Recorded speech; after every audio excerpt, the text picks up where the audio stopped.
Hello, this is David Barron. We're now trying to connect to Facebook. This is going to be the live hypnosis discussion, perhaps instruction if you like. What I'm planning to do is every week, probably at this time, we're going to have a live Facebook discussion about hypnosis.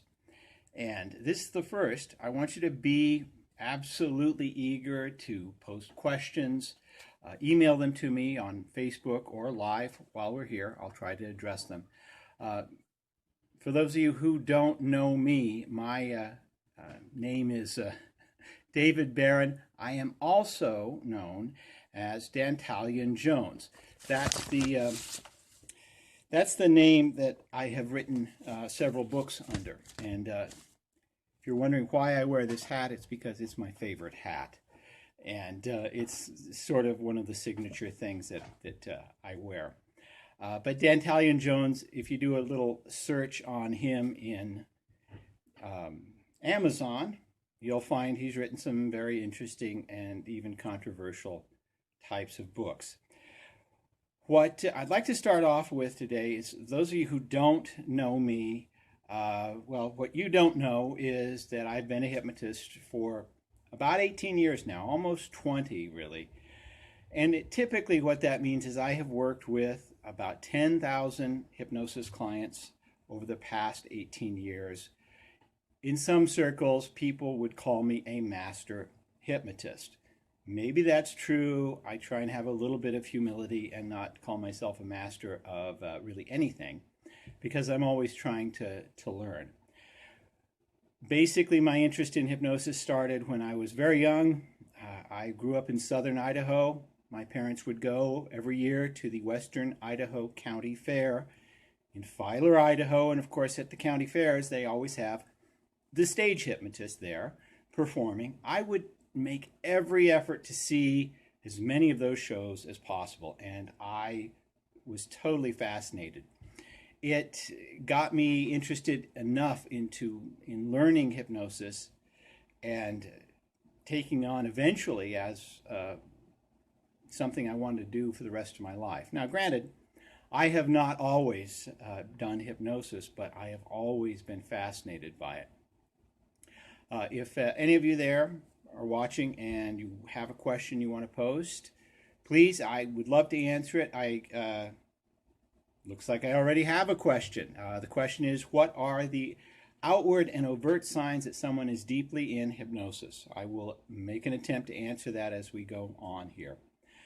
What the format of these discussions are going to be is basically just an open discussion of hypnosis with certain topics. You can sort of direct that with questions, but I also want to sort of direct it with what I have planned.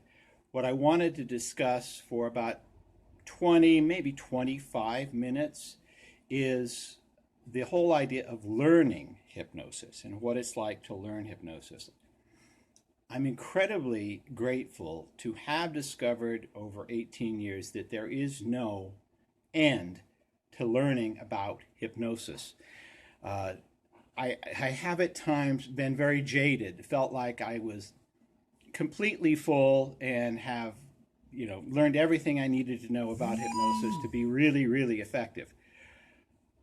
Only to be humbled, thankfully, to have met some people who know even more and who have trained me even further. I want to introduce an idea that is it comes from the world of physics, and it also applies to learning as well. It's the idea of a singularity. Now, a singularity in physics is a limit that is reached, and then at that point, everything changes. The whole idea of the physics change. For example, weather climatologists who are doing studies on hurricanes.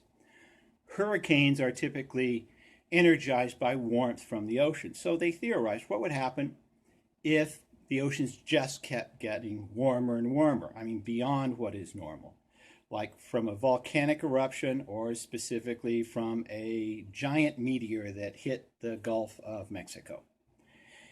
And it would raise the temperature so much that everything about hurricanes changed and became what was called a hyper hurricane. And in those conditions, physics around hurricanes were completely different.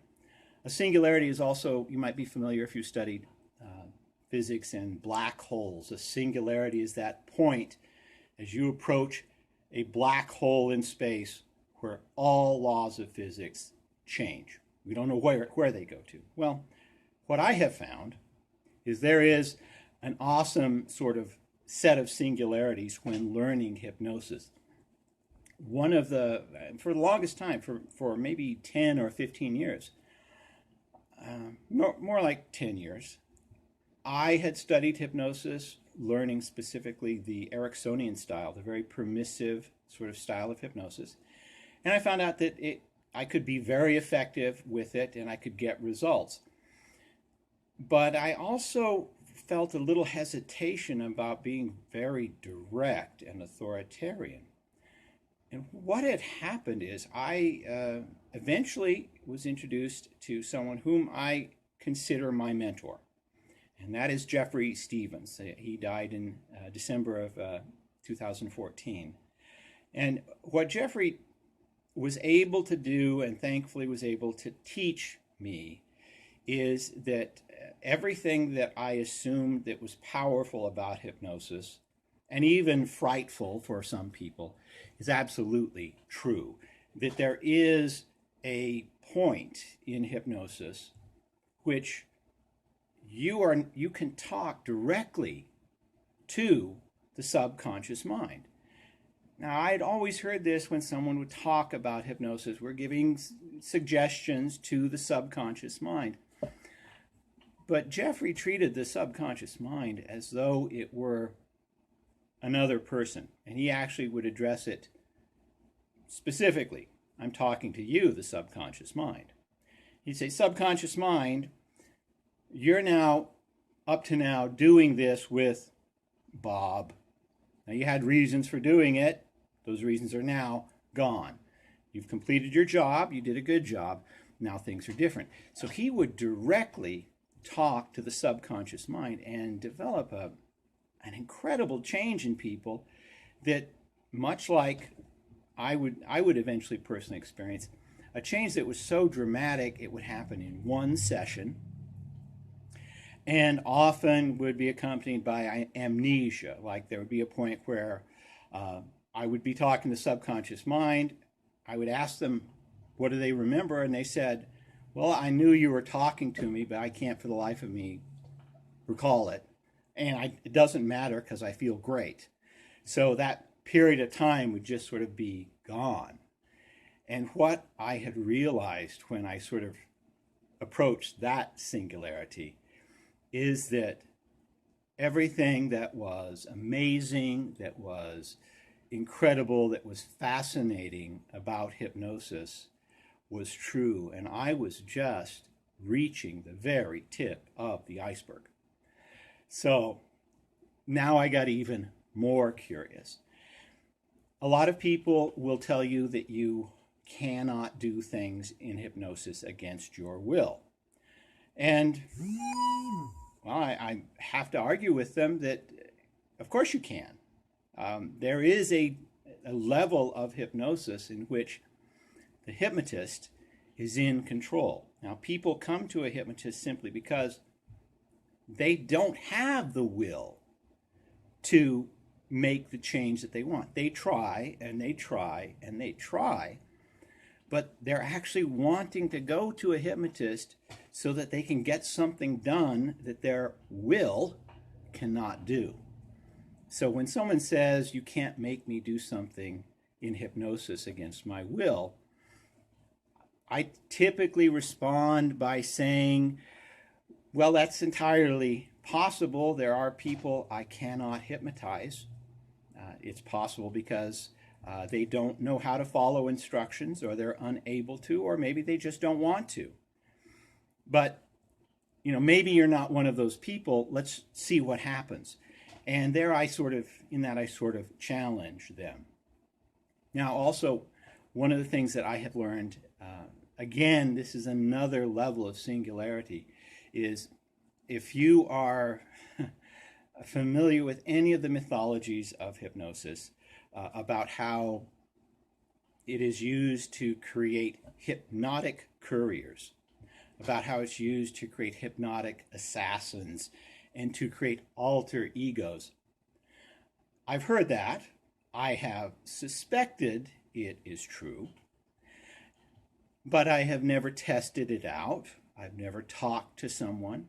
I've read the works of George Estabrook, who back in the 40s or 50s wrote that it was absolutely possible, and he has done it. So I never really knew exactly how to do it. Or even if it was true, it was more a myth than anything else. Thankfully, another person I was able to get in touch with is a fellow named Chase Hughes. He has a website and a business that is called Ellipsis Behavioral Laboratories. And the job there is to test the limit of what hypnosis can do. He's developed an incredible system of making change, dramatic, powerful change in people in ways that seem unbelievable. And he's been able to do it through creating very strong, very positive, very life-affirming alter personalities that take over the individual and make corrections. And he's told me himself, and I certainly believe it, that with it, if someone wants to lose weight and they go through this particular type of training, it will happen. I have no doubt about it. That while I can do it and have dramatic results in usually one session, people notice the result. Through the efforts that Chase uses in his technology, it's as though everything is running on automatic. They don't even remember things that took place, but everything is working for them. And yes, he has been able to create very strong, very assertive, altered personalities that are come up to help people, even without their knowledge. It totally amazed me. I have incredible respect, not just for his ability, but for the ethics that he brings to it. Because as intimidating this may sound to some people, and sometimes even frightening, I admit, it is something that he certainly is an ethical person, and he demonstrates that through his training and through his research. So I give him credit for that. One of the things that I have also learned that make it different for me than a lot of hypnotists I talk with is they draw a distinction between hypnosis, or rather many hypnotists do not draw a distinction between hypnosis and trance. And for me, they are distinctly different. There is some overlap, but hypnosis and trance are not the same thing. Specifically, trance is a very general state. It's a general feeling. People will say you are hypnotized by the road that you're driving on, and I would say you're not hypnotized. I would say you're in a trance. That's absolutely true. You're in a state that is, you can feel, you can generalize, you can remember. But that's not hypnosis. Now, for me, that quality of trance can be in hypnosis, but specifically, hypnosis, excuse me, hypnosis is such a focused state of awareness. Excuse me. It's such a focused state of awareness, and so enjoyable and so pleasant that whatever it is that the hypnotist is describing is exactly what is being experienced. I find it incredibly challenging and almost impossible for a person to use that definition of hypnosis and apply it to themselves. So I will say self-hypnosis is almost impossible, because to be that deeply in hypnosis, there really is no one who is driving the bus. You are putting every bit of your trust in the hypnotist to create the experience, to create the responses, to make them automatic, to make them at the very level of the subconscious mind, so that they happen without any hesitation at all and without any thought. And again, that is my definition of hypnosis. It's the point where the hypnotist is describing a person's reality, and that from that point on becomes what they experience. Now, you can do some very dramatic things and very positive things in trance, but trance is so general that you sort of have to be in the trance to get the results. Affirmations are a really good example of that. If you repeat an affirmation enough and say it with enough energy and enough emotion, you will get a very general feeling that's very positive. And within that general feeling, you can accomplish a great deal, but it does take a certain amount of conscious effort. And if something dramatic or traumatic happens, it will break the trance. So there are out there a bunch of franchise hypnosis companies, I'll just call them that, and they try to make positive changes in people. They rely almost exclusively on trance. They use the flashing lights, they use a long, repetitive type of hypnosis process. They listen to again and again and again. And over time, people can and often do get positive changes from this experience. But it's not hypnosis. Some people do experience hypnosis from that, but for me, hypnosis is just narrowing the focus so intently, so directly to one single point that it becomes the entire reality that's being experienced. That is a rare thing to do. And I have to give credit again to my mentor, Jeff Stevens, for introducing me to that and just pounding it into my head enough times so that I understand it. Now I did have a question that came to me. The question was, what is the physiological signs of someone being deeply in hypnosis? That's a good question. The difference between hypnosis and trance, first of all, I do not ask someone, or instruct rather, anyone to relax when I'm doing hypnosis. Relaxation is not a requirement of being in hypnosis, but paying attention is. So what I will notice is if I don't ask them to relax, if I don't instruct them to relax, they will respond, but you will notice on their face and their demeanor what I call an ecology of motion. And that simply means that every movement uses the least amount of energy. So their face, if you were asked them to nod their head, if you ask someone normally to simply nod their head yes, they do it like this. In hypnosis, if you ask them to nod their head, it is sometimes almost imperceptible. It might be something like, it would be that small. So you really have to pay attention. There are some physiological changes in the face, some micro expressions that happen in the face, because focus is an experience. You will notice these muscles up here beginning to sort of narrow. Let me see if I can do that. Like that. So when I focus, these muscles tend to tighten, and you'll notice that when someone starts to go deeper and deeper into hypnosis.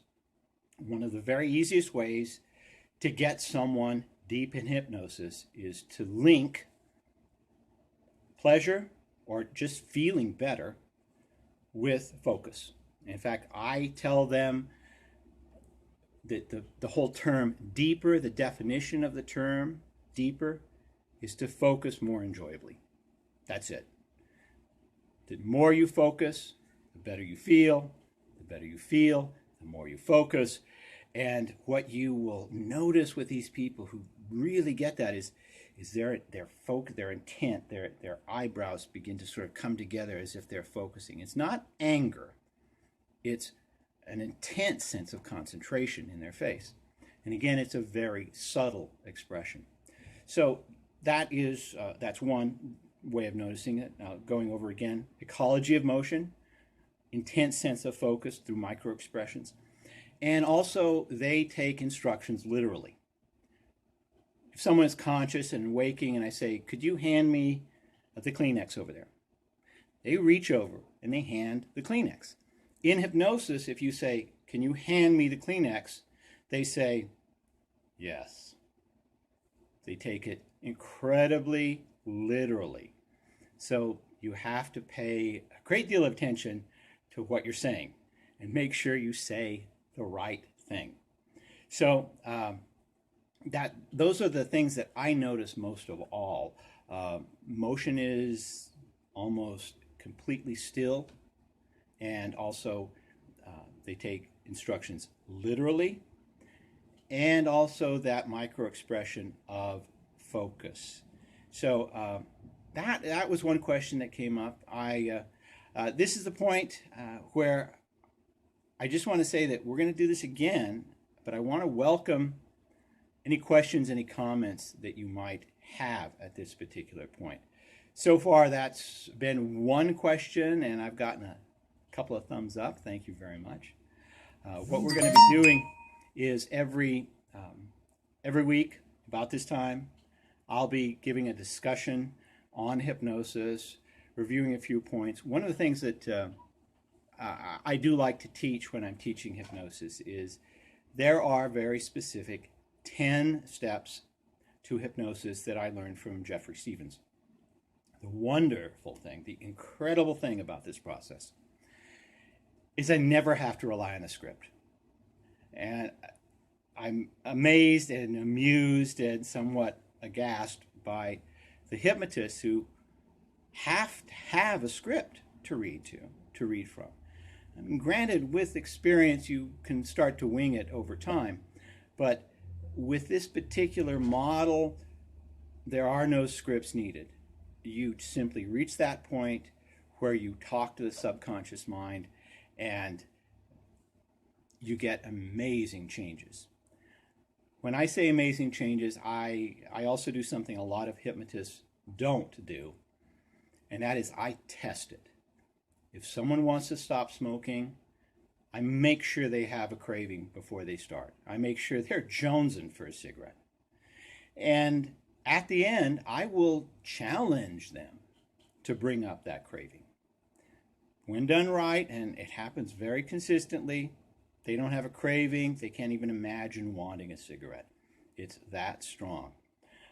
Okay, got another question. Will I be teaching this? Yes, I hope to be teaching that sometime soon. I will sort of give this information out over the course of these workshops, or rather these presentations on Facebook, and I am going to be teaching it online as well. With that, also, I do occasionally do live presentations. Every month, I try and teach one here locally where I'm at, which is I'm in Oregon, but I teach in Boise, Idaho. If you're interested in taking a live training, I would love to see you there. You need to go to thehypnosisseminar.com. So thehypnosisseminar.com. It will have most of the information there for you. So that's when I teach it live, and I will be teaching it at various other places. We're going to be going big time here very soon in Boston and probably Miami and other places. So please tell me if you have any questions. I'd love for you to just put them in the message box below. I will certainly follow up next week with these questions. And oh yeah, Matt's in Australia. I would like to go to Australia, so maybe we should talk about that. So I do have some students that are in Australia as well. But I want to thank you very much for taking part in this.